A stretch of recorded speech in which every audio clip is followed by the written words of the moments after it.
Welcome to the Deep Dive.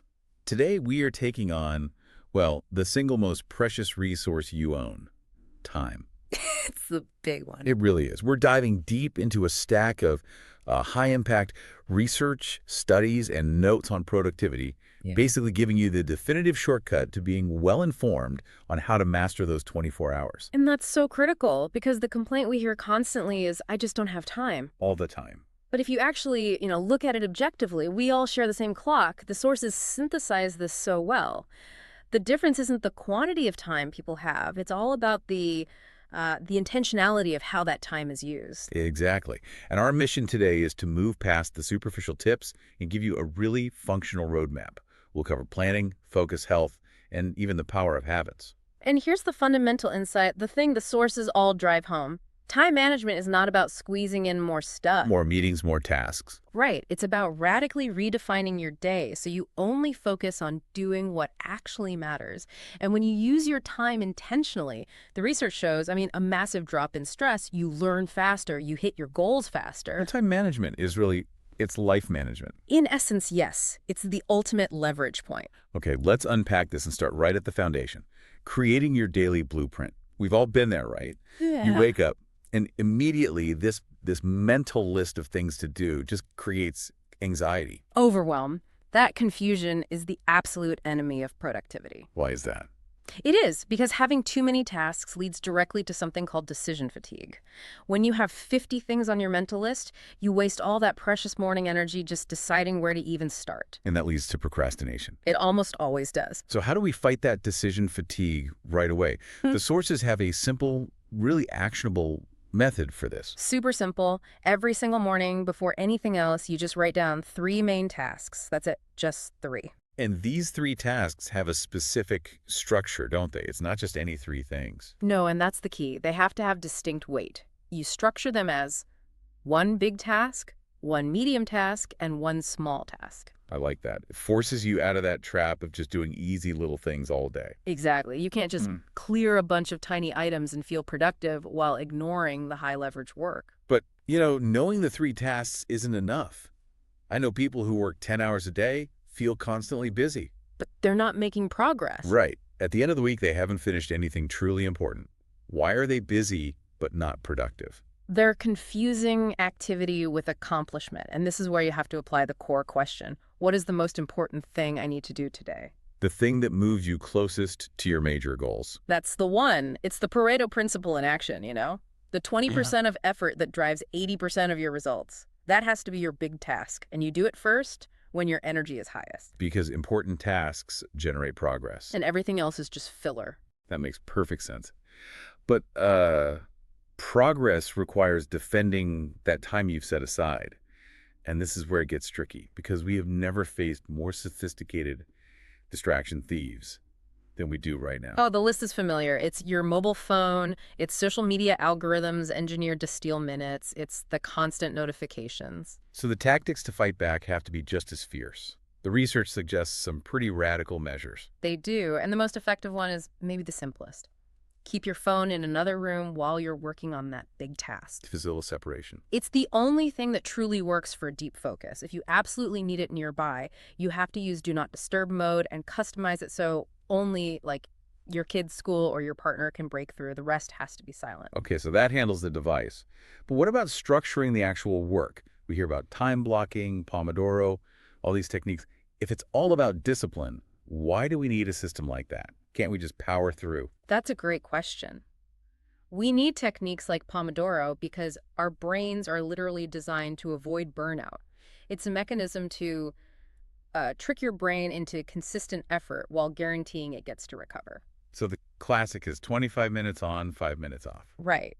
It's popular because it's so approachable.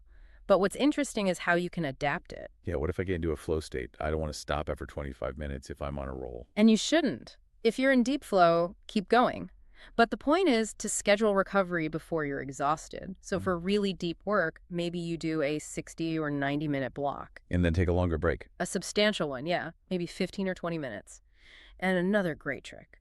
When a distraction pops into your head during a focus block, don't act on it. Just jot it down on a piece of paper and deal with it during your break. That protects your concentration. Yeah, It sounds like all this only works if you have a strong foundation, which I think brings us to daily habits. precisely. Productivity is driven by reliable systems, not just by willpower. And small habits, they compound over time. They really do. They build a stronger mental foundation and, they just reduce the chaos in your routine. So what are some examples of small habits that create those big results? We're talking tiny commitments, things you can actually sustain, like reading 10 minutes a day on a topic in your field, or exercising for 15 minutes right when you wake up. Not huge time sinks. Not at all. But when you do them consistently for a year, the results in your skills and your confidence, they're massive. Okay, so let's shift to the energy equation. Hmm. This means talking about tech and boundaries. Technology, it's such a double-edged sword. It really is. It can be the biggest waste of your day or the most effective tool you have. You see people using things like Notion or Google Calendar to plan and track goals. Right. That's technology as a force multiplier. But then you contrast that with hours of passive scrolling through social media feeds. That's technology as a time drain. You have to use tech for a purpose, not just for consumption. And a huge drain on time and energy, one the sources really highlight, is the inability to just say no. Yes. So many productive people struggle because they say yes to every request, every invitation, even if it has nothing to do with their priorities. Why is that so hard for us? Well, it usually comes from a desire to please or to avoid conflict. But the most important concept here is opportunity cost. Meaning, every time you say yes to something unimportant. You are, by default, saying no to your big task. You're trading real progress for, immediate validation. So what's the tactical advice? How do you say no without, burning bridges? You have to protect your time, but you don't have to be rude about it. The research suggests something like the sandwich method. You start with a positive buffer. Like, thank you for thinking of me. Exactly. Or, that sounds like a great project. Then you state the decline clearly. However, my focus this week is entirely on X, so I can't take that on. And then you offer an alternative, if you can. Maybe check back next month. Or, you should talk to this other person. Right. It preserves the relationship while defending your boundaries. That's super practical. And speaking of defense, we can't talk about productivity without talking about health, physical and mental health. They're completely linked. You can't separate them. If you don't have physical energy, your mind just doesn't have the bandwidth to focus. Your time becomes unproductive instantly. So you have to fuel the machine. You have to. The sources are so clear on this. Adequate, restorative sleep is non-negotiable, a minimum of 7 hours. And hydration, nutrition, they directly impact things like brain fog. Which brings us to a major misconception, especially for high achievers. The idea that resting is wasting time. Or that it's a sign of weakness. If you think about it like a professional athlete, rest is not a luxury. It's a strategic, essential part of high performance. It's when your brain consolidates learning. It is. It restores neurotransmitters. Pushing through exhaustion just leads to slow, error-prone work. A simple micro break, even just 10 minutes of walking outside, can prevent that heavy, bogged-down feeling. So we've covered the whole day.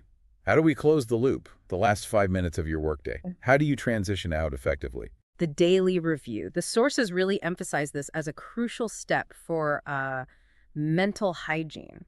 It's not just an accountability check. No, it's about clearing your mind so you don't carry that mental burden into your personal time. You ask yourself 2 simple questions. What did I finish today? And what should I set up to start tomorrow? That makes the next morning so much easier. But, okay, let's zoom out. Productivity is bigger than just one day.